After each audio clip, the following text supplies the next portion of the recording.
سخاوت، اس کی 5 قسمیں ہیں، یہ بڑی امپورٹنٹ ہے، یہ بنیاد ہے پورے تصوف کی، روحانیت اور ولایت کی۔ سخاوت 5 طرح سے ہوتی ہے، بولیے۔ پہلی سخاوت زبان کی سخاوت۔ صوفی وہ ہوتا ہے جس کی زبان سخی ہوتی ہے، بولیے، جس کی زبان سخی ہوتی ہے۔ زبان کی سخاوت کیا ہے؟ وہ دوسرے کی اچھائی بیان کرنے میں کنجوس نہیں ہوتا۔ ہم دوسرے کی اچھائی بیان کرنا پڑ جائے تو مر جاتے ہیں،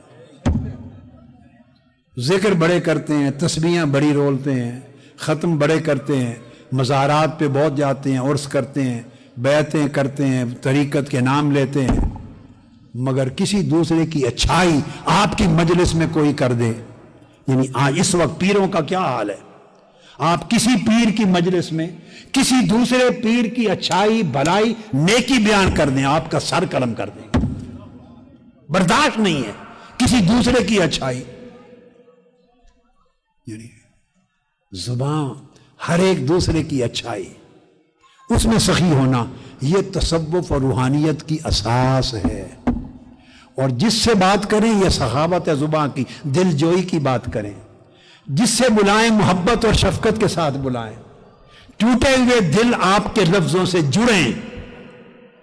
ہم بولتے ہیں تو جڑے ہوئے دل ٹوٹتے ہیں، ٹوٹے ہوئے دل جڑیں، مایوس دلوں کو آس امید پیدا ہو آپ کی زبان سے، پیار کی بات کریں، شفقت کی بات کریں، سخاوت کی بات کریں، بھلائی کی بات کریں، تعریف کی بات کریں، حوصلہ افزائی کی بات کریں، لوگوں کو ہوپ دلائیں، یہ ہے زبان کی سخاوت۔ صوفی زبان کا سخی ہوتا ہے، دوسرے کی بھلائی بیان کرنے اور حوصلہ افزائی کرنے میں وہ کبھی کنجوس نہیں ہوتا۔ کیوں؟ یاد رکھ لیں کہ اس کو تھریٹ نہیں ہوتا، کوئی اسے تھریٹ نہیں ہوتا، وہ کسی سے مرعوب نہیں ہوتا، اسے کوئی کمپلیکس نہیں ہوتا۔ جو ابھی دنیا کے کمپلیکس میں مبتلا ہے، اس نے آزاد ہو کر مولا سے کب ملنا ہے؟ اللہ سے اس کی نکاح اور ملاقات کب ہونی ہے؟ وہ تو ان جھنجھٹوں سے جان چھوٹے گی تو اللہ کی راہ کا مسافر بنے گا، مسافر ہوگا تو پھر جا کے واصل ہوگا، اس سے ملے گا۔ ہم تو اس گورکھ دھندے سے آزاد نہیں ہیں۔ تمہارا تصوف ایسا دھوکہ دہی بن گیا، دھوکہ دہی ہے، رسم رواج ہے، کھانے پینے کا کام ہے، بس اور کچھ نہیں۔ اللہ معاف کر دے۔ تو ایک تو زبان کی سخاوت، اب دوسری دل کی سخاوت، سخاء القلب۔ پھر صوفی کا دل سخی ہوتا ہے۔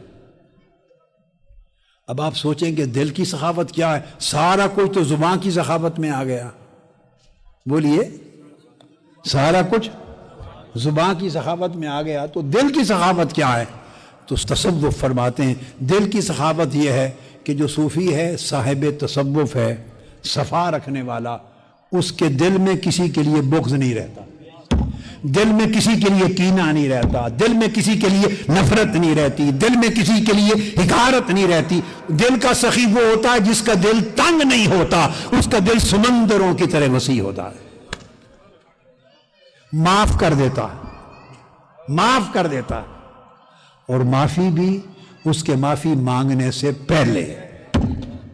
سخا کی شرط سمجھا رہا ہوں، مانگنے کے بعد معاف کیا تو کیا معاف کیا۔ مثال دے رہا ہوں، ایسے کسی شخص کو وظیفہ دیا کہ جس سے غصہ قابو ہو جائے، طبیعت میں نرمی، عفو درگزر، معافی، تواضع، انکساری آ جائے، تو وظیفہ پڑھنے والا اگر دوسرے نے غصے کی بات کر دی تو اس کو کہے، آنکھیں سرخ کر کے کہے کہ میں وظیفے تھے، ہاں وظیفہ پڑھ رہے ہیں، اگر وظیفہ نہ پڑھ رہے ہوں تو میں میں 10 دیندہ تو چیز کی ہیں، تو وظیفے کی ایسی تیسی کر دی نا۔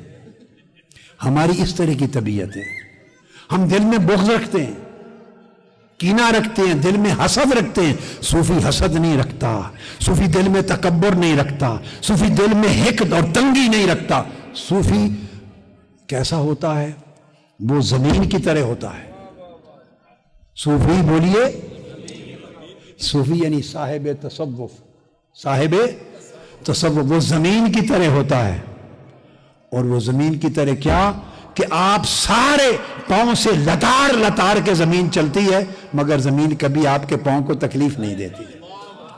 سب زمین کو لتار لتار کے چلتے ہیں، مگر زمین ہمیشہ بچھے رہنے کا نام ہے. جعل لکم الارض فراشا، اللہ نے زمین کو بچھا ہوا بنایا ہے. تو زمین کی طرح صوفی بچھا ہوا ہوتا ہے. کوئی اوپر سے لتار کے گزرتا رہے تب بھی اس کو وہ چبھاتا نہیں کچھ. اور دوسری خوبی، صوفی زمین کی طرح ہوتا ہے. آپ زمین میں گندگی ڈالتے ہیں، یہ جو کیمیکل ہے، کھاد کیا ہے؟ بولیے، کھاد کیا ہے؟ اب تو کیمیکل آ گئے نا. پہلے زمانے میں دیہاتوں میں یہ گوبر ہی تو ڈالتے تھے. گوبر پلید چیز ہے، غلاظت ہے. آپ زمین میں غلاظت ڈالتے ہیں، وہ غلاظت کے عوض وہ اندر سے سبزہ اگاتی ہے. آپ غلاظت ڈالتے ہیں، وہ غلاظت کا بدلہ آپ کو سبزہ دیتی ہے. تو تصوف کسی کی غلاظت کو نہیں دیکھتا، وہ اپنے سبزے کو دیکھتا ہے. صوفی ہریالی دیتا ہے. ولی اللہ ہریالی دیتا ہے. ولی اللہ سبزہ دیتا ہے. ولی اللہ پھول دیتا ہے. ولی اللہ خیرات دیتا ہے، اچھائی دیتا ہے. وہ برائی کا بدلہ برائی سے نہیں دیتا. یہ زبان کی سخاوت اور یہ دل کی سخاوت. تیسری مال کی سخاوت، یہ اس کے بعد آتی. زبان اور دل کی سخاوت ہوگی تو مال کی سخاوت کام آئے گی، ورنہ ریاکاری میں بدل جائے گی. مال خرچ کرتا ہے دوسرے پر، مال میں بخل نہیں کرتا. چوتھا، معاملہ کی، برتاؤ کی سخاوت. جس شخص سے اللہ والا برتاؤ کرتا ہے وہ خیر کا برتاؤ کرتا ہے. جس سے معاملہ کرتا ہے وہ نصیحت کا، خیر خواہی کا، اچھائی کا، اس کی بھلائی کا معاملہ کرتا ہے. اہل تصوف، اولیاء، اہل روحانیت کے دل میں کسی شخص کے لیے یہ نہیں ہوتا کہ اس کو یہ بھلائی نہ پہنچے، یہ عزت نہ پا جائے، نامور نہ ہو جائے، شہرت نہ ہو جائے. بندہ اگر جلے، دکھ ہو، تکلیف ہو، تو اس کا مطلب ہے اس نے صوفی کی سواد کو نہیں چھوا، روحانیت کی رے کو نہیں چھوا، ولایت کی واؤ کی ہوا نہیں لگی اس کو. وہ اس راستے کا ہی مسافر نہیں ہے. لباس بنا لینے اور امامیں اور پگڑیوں اور گدیوں پر بیٹھ جانے، تسبیح پکڑ کے ورد وظیفے کر لینے، ان ساری چیزوں میں سے کسی شے کا کوئی تعلق تصوف اور روحانیت سے نہیں. تو برتاؤ کی سخاوت دیکھو صوفی کو اس کے برتاؤ سے کہ انسانوں کے ساتھ اس کا برتاؤ کیا ہے. وہ تو حیوانوں سے بھی اچھا برتاؤ کرتا ہے، کتوں بلیوں کے ساتھ بھی اچھا برتاؤ کرتا ہے، پرند چرند کے ساتھ بھی اچھا برتاؤ کرتا ہے، اللہ کی ہر مخلوق کے ساتھ اچھائی کا برتاؤ کرتا ہے. صوفی کے، صاحب تصوف اور اللہ کے ولی کے برتاؤ میں کسی کے لیے شر یا خرابی یا نقص ہو نہیں سکتا. اور اس کے بعد پانچواں، دین کی سخاوت. اور دین کی سخاوت کیا کہ ساری زندگی اس کی اللہ کے لیے اور اللہ کے دین کے لیے وقف ہوتی ہے. ساری زندگی وہ دین سے مال پیسہ نہیں کماتا، ہر وقت اللہ کے دین کی خدمت میں رہتا ہے، امر بالمعروف نہی عن المنکر میں رہتا ہے، یا حصول علم میں رہتا ہے یا فروغ علم میں رہتا ہے.